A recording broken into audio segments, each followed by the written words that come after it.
Once upon a time, I was watching one of my favorite YouTube channels called Talking Story. Now, this is a booktube channel hosted by a guy named John Minton, and he has his son Jacob working off camera, a little bit behind the scenes, but they have the most marvelous and incredible banter back and forth throughout the video. So I thought to myself, let me bring in my son, Sir Patrick Stewart Bell, to join me for an episode of BellTube. Sir Patrick Stewart Bell, are you happy to be here today? Get off my bridge! Can you at least say roll the intro? I will not have you telling me. Do you want me to just roll the intro? Make it so.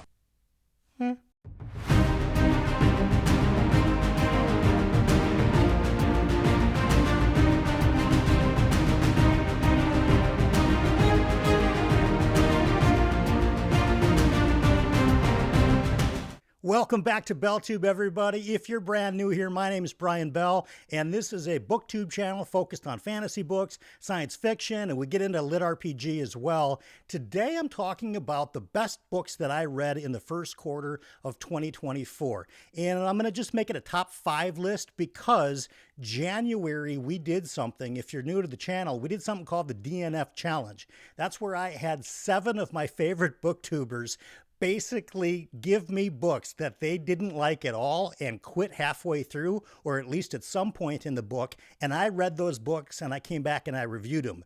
So suffice it to say that when I talk about first quarter, we're really only talking about February and March because January's books, nothing was going to make the top 5 in this list. I would like to give an honorable mention to an audiobook that I read in the first quarter, or I guess I listened to in the first quarter, and that is the autobiography of Rick Thunder. Now, I don't have a physical copy. Like I said, it was on audio, but I really did like it, so I wanted to mention that here. All right, let's get into the books. We're going to go from 5th to 1st place. I love doing these lists, and somehow you guys seem to enjoy them as well. And also, at the end of this video, I'm kind of running an experiment here on YouTube, so please stick around to the end, and I can tell you a little bit about it, and it'll involve you guys as well. So, coming in at number 5 is an audiobook that it was read by one of my favorite LitRPG narrators ever. That is On a Throne of Lies by Eric Uegland, narrated by the great Neil Hellegers. If you've been around the channel at all, you know what a stan I am for Neil Hellegers' narration. He's so good. So, On a Throne of Lies is book 10 in the Bad Guys series. And as I've discussed in prior videos, I know book 10 seems like a lot. If book 10 seems like a lot, don't even ask me about his other series, The Good Guys, because I think we're on book 14 or 15. But it's really, really good. There was a couple of missteps along the way in the Bad Guys series, but it never really lost me totally, so I just loved this book. It brought us back to the home city of Glatton, where our hero, Clyde Hatchett, is kind of reunited with the people that were in the first several books. It was a ton of fun. Neil Hellegers made this just a wonderful experience for me. Coming in at number 5, On a Throne of Lies by Eric Uegland for the first quarter of 2024. Okay, so coming in at number 4, and it's pretty incredible when I think about how great of a reading quarter this was, or even like I'd mentioned, just February and March, because of the fact that Demon in White came in only at number 4, and this is a fantastic book. If you're unaware, this is book 3 in Christopher Ruocchio's Sun Eater series. This is space opera as space opera ought to be written. It's fantastic, man. I gotta tell you, this main character, Hadrian Marlowe, gets better for me in each installment of these books. I'll share with you when I go through my April wrap-up what I thought of the following book, Kingdoms of Death.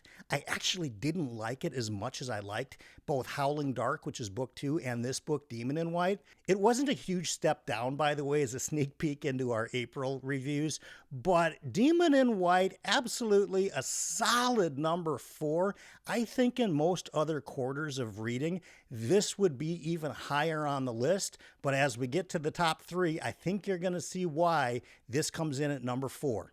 Also, if you wouldn't mind hitting that like button, and if you like the content that you're seeing here and you'd like to see more of it, and also to help other people find the channel, please do hit that like button. It's that little thumbs up. And, you know, if you feel like hitting that subscribe button, that helps people find the channel even more. Why? Because it allows for something called social proof. It allows other people to see, hey, I'm not the first one that actually subscribes to this channel. The more subscribers we have, the more social proof that people like what we do here. I would really appreciate it. Thank you so much. Also, I wanted to let you know that in the description, we do have a brand new Patreon, and there's some really cool levels. I flashed their names at the beginning of this episode, and I'll continue to do that for each episode. Thank you for those who've joined the Patreon.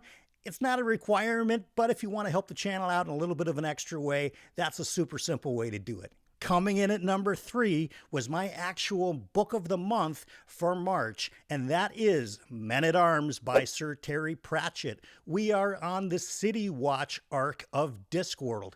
I was so blown away by Men-at-Arms. Not because of the plot, not because of the characters. Yes, they were all fantastic, but what blew me away the most is just how incredibly clever Sir Terry Pratchett's writing is. The man just knows how to make a point, but do it in such a comically funny way that while we're laughing, and I think that is the intent, it's to both laugh and acknowledge that what he's talking about are serious topics. But I am convinced there's nobody on planet Earth, either when he was writing this or that will likely come afterwards, that could do it in the exact similar way that Sir Terry Pratchett has done with Discworld. I have famously DNF'd The Color of Magic twice, which is the first book in Discworld. But Men-at-Arms was even an upgrade over Guards, which is where I started on my Discworld journey. And because that's the only arc of Discworld that I've really gotten into so far, when people ask me, well, where should I start in Discworld? The only thing that I can say is that starting at Guards worked fantastic, and Men-at-Arms was even better. Obviously, I wasn't a giant fan at all of The Color of Magic. It sounds like Terry Pratchett himself was not. But any way you look at it, number 3 for the first quarter of 2024, an easy spot for Sir Terry Pratchett's Men-at-Arms. Okay, coming in at number 2, the runner-up for the best book so far of 2024 is a series that I had put off for a long time. As a matter of fact, about in 2021, I flipped a coin to decide if I was going to read The Wheel of Time or if I was going to read this series, and the coin landed on Wheel of Time, so that's the one that I did. But in February, I started, based on a poll that we did in our community poll, the Malazan Book of the Fallen with Gardens of the Moon. Number 2 for sure for my first quarter of 2024. I loved everything about this, from the characters to the weirdness to these gods that are a little bit in the foreground, a little bit in the background, but I suspect as the series goes on, they're going to become more prevalent. But I just loved the various arcs that were going on here. I liked the different geographies. Of course, Anna Rake is a character that I've heard so much about, even having no idea what Malazan Book of the Fallen is really even, the premise of it even is. So this to me was fantastic. I had high hopes. I like kind of experiential books. I like a little bit of weirdness in my books. I know some people have asked, when am I going to get to Deadhouse Gates, which is book 2, and continue down this Malazan journey? I've thought about it long and hard, and I think the best approach for me to do this is to finish out what's currently available in the Sun Eater series, and then I will get to Malazan. So like I said, I just finished Kingdoms of Death in Sun Eater. I'm going to get to Ashes of Man in May, so that'll be part of the May's TBR. There's a little sneak peek.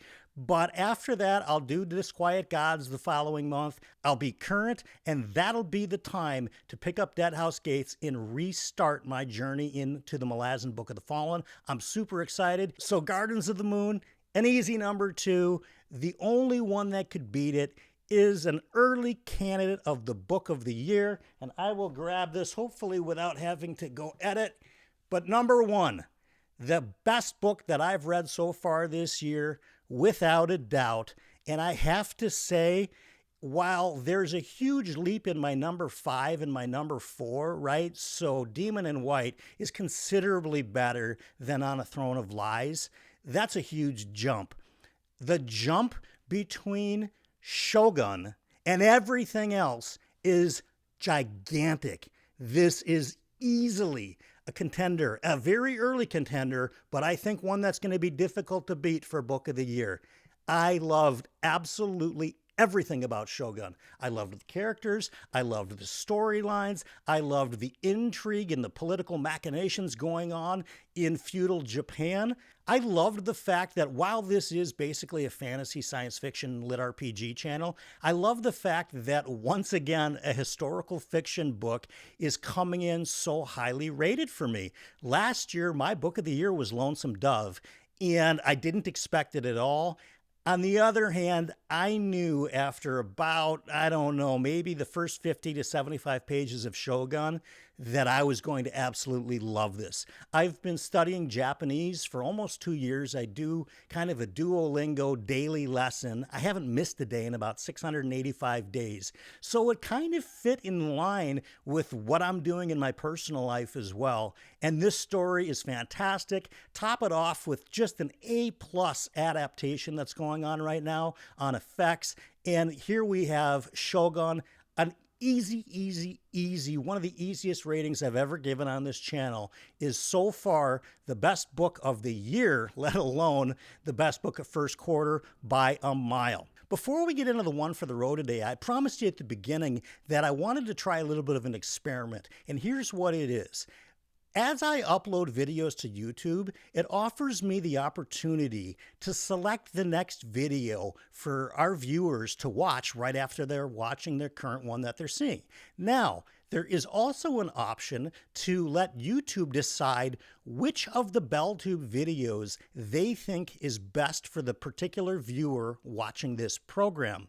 I'm going to set it up that way today. So after we get through the end screen today, it's going to recommend a video to you, but I don't know what it is. It's going to recommend what it thinks you're going to be most interested in. Would you please leave in the comments what video was recommended to you by YouTube as we go out of the end screen? So that would really help if you could put that in the comments, because it'll help inform my decision. Should I put a specific video at the end of these to kind of direct you to some new programming? Or should I let the system, kind of based on what you already have been proven to like, show you what it thinks you might also like in the catalog? So please do that. I totally appreciate it. That gets to the one for the road today, and that's going to be about kind of taking a step back and looking at where we're at in our goal setting and our goal achievements and kind of our progress, like a little check-in progress report, so to speak. A quarterly assessment is really good. I'm glad I'm doing that here today because it tells me a little bit about, I had certain goals for the first quarter. Did I accomplish them? Are they still my same goals that I set up, back in January? And I think that's a really important question that a lot of the times doesn't get asked, is not so much how am I doing as my goal goes, but is my goal even still the same? And if not, how is it out of alignment with where I'm at right now? And how can I kind of slide direction a little bit so I don't lose all the progress that I've made, but maybe do a course correction and figure out, okay, this is kind of where I'm at right now. Here's maybe a better way to get to it. I hope that makes some sense for you today. By the way, this has been my 50th episode of BellTube. I want to thank the entire BellTube community for sticking with me so far. We've got a long way to go and a short time to get there, to quote a country western song from the 70s. But I know as a team, we're absolutely going to get there. Thank you guys for the first 50 videos. We've got some exciting things coming up on the channel. But for now, and by the way, we have a brand new end screen today, so I hope you like that as well. We're going to send you out of here like we always do. Here's your fortune.